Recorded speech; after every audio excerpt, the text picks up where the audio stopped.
Noon, iisa ang awit ng buong mundo. Iisang wika, iisang puso, isang malaki at mapanganib na ideya. Magtatayo tayo ng napakataas, aabot tayo sa mga bituin magkasama. Ninais nilang abutin ng langit upang gumawa ng pangalan para sa kanilang sarili. Mas mataas, Jare! Ipakita natin sa mundo kung ano ang kaya nating gawin!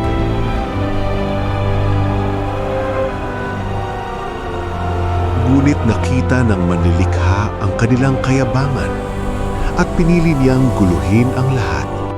Pass me the hammer. Gabadukinas?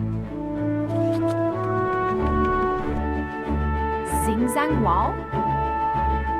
Sa isang iglap, ang awit ay nabasag sa 1,000 magkakaibang himig.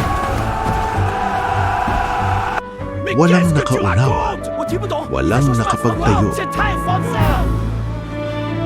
No, pull left, it's slipping! Слева, быстрее! Bula! Mira! Nawala ang mga salita, ngunit hindi nawala ang pag-ibig.